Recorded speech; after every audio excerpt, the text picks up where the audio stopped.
ఆంధ్రజ్యోతి ఏం రాసింది చూడండి. ఇగో, నేను ఉన్నంతకాలం కేసీఆర్ కుటుంబానికి గద్దె దక్కనివ్వను. కొడంగల్ సాక్షిగా ఇదే నా శపథం. బీఆర్ఎస్ చరిత్ర ముగిసిన కథే. కేసీఆర్, కేటీఆర్, రావులారా రాసి పెట్టుకోండి.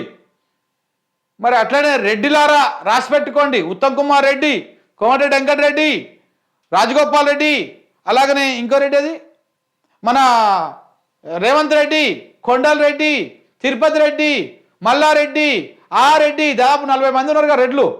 ఈ రెడ్లు అందరు రాసి పెట్టుకోండి అని చెప్పేసి ఇక వీళ్ళు కూడా అనాల్సి వస్తుంది రేపటికి వెళ్ళి. మరి ఒక కులాన్నే ఇట్లా దూషిస్తూ ఉంటే, పత్రికలు కూడా అట్లనే రాస్తూ ఉంటే ఇక మరి ఎక్కడి వరకు పోతుందో ఇది చివరికి.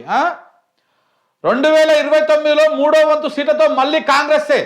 ఫామ్ హౌస్నే బందిఖానాగా మార్చుకున్న కేసీఆర్ 2 ఏళ్లలో తోలు తీయడం నేర్చుకున్నట్లున్నాడు. మటన్ కొట్టులో ఉద్యోగం ఇప్పిస్తా, అక్కడ తీయి. చెల్లికి జవాబు చెప్పలేక కేటీఆర్ నన్ను సవాల్ చేస్తాడా? కొడంగల్ నియోజకవర్గ నూతన సర్పంచ్ సన్మాన సభలో ముఖ్యమంత్రి రేవంత్ రెడ్డి వ్యాఖ్యలు. ఏమిరా అన్ని మింగేసినావు, ఇది ఒకటే పెట్టినావేమిరా, ఇంతకు నేను చూపించిన కదా. అన్ని వ్యాఖ్యలు చెప్పిండు, అవి ఏవి రాయలేదు ఎందుకు? ఆంధ్రజ్యోతి అవి రాస్తే డ్యామేజ్ అవుతుంది కాబట్టి. నేను ఇప్పుడు చూపించినా కదా, ఎన్ని బూతులు ఉన్నాయో చూపించినా కదా, ఆయన మాటలే కదా, మనవి కావు కదా అవి. ఒక్క మాటను రాసిండు, అందులోకి వెళ్ళి రాయలే.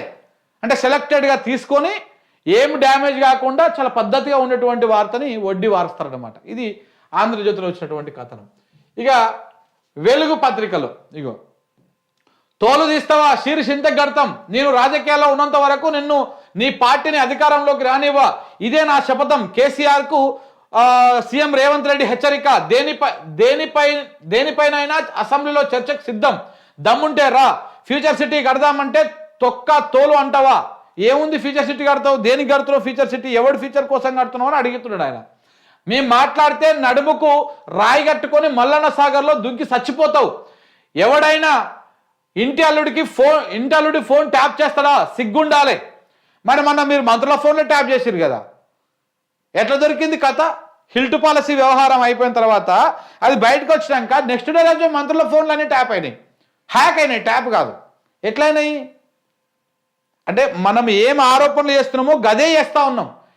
ఎందుకంటే ఇది బయటకు రావద్దని దీని మీద ఎక్కువ చర్చ తీసుకొస్తా ఉన్నాం. మంత్రుల ఫోన్లు ట్యాప్ అవుతున్నాయని కథనాలు కూడా వచ్చినాయి కదా సౌత్ ఫస్ట్ లాంటి పత్రికలలో. ఎట్లొచ్చినాయి అవన్నీ బయటికి? మరి చెప్పాలి సమాధానం. ఒకవేళ అల్లుడు ఫోన్ ట్యాప్ చేస్తే తీసుకొచ్చిన ఆ వివరాలను బయటపెట్టు, ఫోన్ ట్యాప్ చేసినటువంటి వివరాలను బయటపెట్టు. ఇప్పటిదాకా ఒక్కటి కూడా కోర్టుకు ఆధారం చూపించలే నీ సిట్టు ఫోన్ ట్యాపింగ్ అయినట్టు.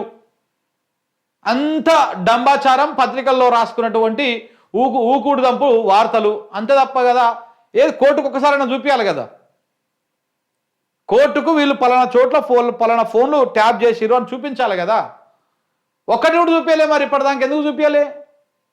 ఎందుకంటే అందులో ఏం లేదు కాబట్టి, ఏం దొరకలేదు కాబట్టి.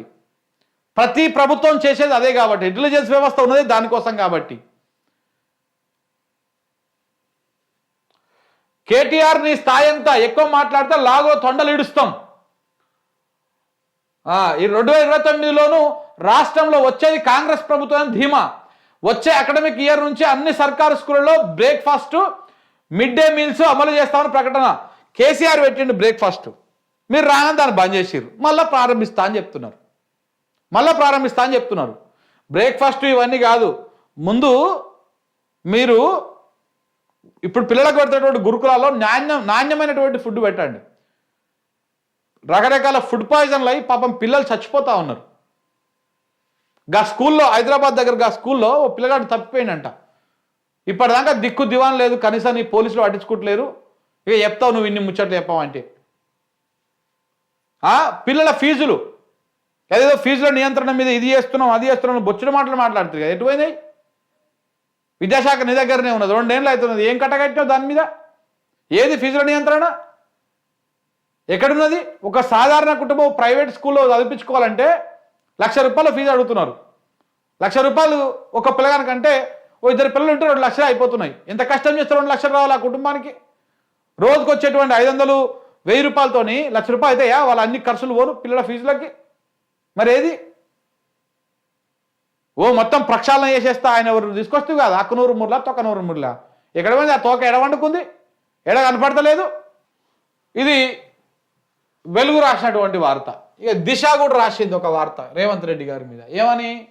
కేసీఆర్ రాసి పెట్టుకో, నీ కుటుంబాన్ని ఇక అధికారంలోకి రానివ్వను, ఇదే మా శపథం, 2029లోనూ మళ్ళీ మాదే అధికారం, నీది నీ పార్టీ చరిత్ర కథమే ఇక గతమే, నన్ను అనవసరంగా గెలకొద్దు, నేను నా బురదలో రాయేయకండి అని చెప్తున్నట్టు అనిపిస్తుంది రేవంత్ రెడ్డి గారు. ఆయన కానీ చెప్పుకుంటున్నాడు, నీ ఫామ్ హౌస్లోనే నీకు జైలు, నీ ఫామ్ హౌసే నీకు జైలు, చుట్టూరా నా పోలీసులే, ఇక నిన్ను ప్రత్యేకంగా జైల్లో వేయడం ఎందుకు, దమ్ముంటే అసెంబ్లీకి రా, అన్నింటిపైన చర్చిద్దాం, ప్రభుత్వ పథకాల అమలులో సర్పంచులే కీలకం, ఎన్ని నిధులైనా ఇస్తాం, అభివృద్ధి చేసుకోండి, పంచాయతీలకు స్పెషల్ ఫండ్ కింద నిధులు. ఆయన అంటే ప్రతిపక్ష నాయకుడు ఫామ్ హౌస్లో ఉంటున్నాడు, ఆయన ఇంటికా ఉంటున్నాడు. మరి మీరెందుకండి మీ సొంత ఇంట్లో ఉంటున్నారు? మీరు వచ్చి ప్రభుత్వం బిల్డింగ్లో ఉండాలి కదా. ఎందుకు 2 ఏళ్ళకి వెళ్ళి నీ ప్యాలెస్ నుంచి బయటకు వస్తలేవు? ప్యాలెస్కి వెళ్ళి ఎందుకు బయటకు వస్తలేరండి మీరు? ఎందుకంటే ప్యాలెస్లో కూర్చుంటే మంచి పని చేసుకోవచ్చు, లంగ పని చేసుకోవచ్చు, దొంగ పని చేసుకోవచ్చు, అన్నీ చేసుకోవచ్చు. అదే గవర్నమెంట్ బిల్డింగ్లో ఉంటే అన్నీ అంత పర్యవేక్షణ ఉంటుంది, అంత ఇది అవుతుంది. కాబట్టి అల్లకెళ్ళి బయటకు వెళ్తాడు సారు.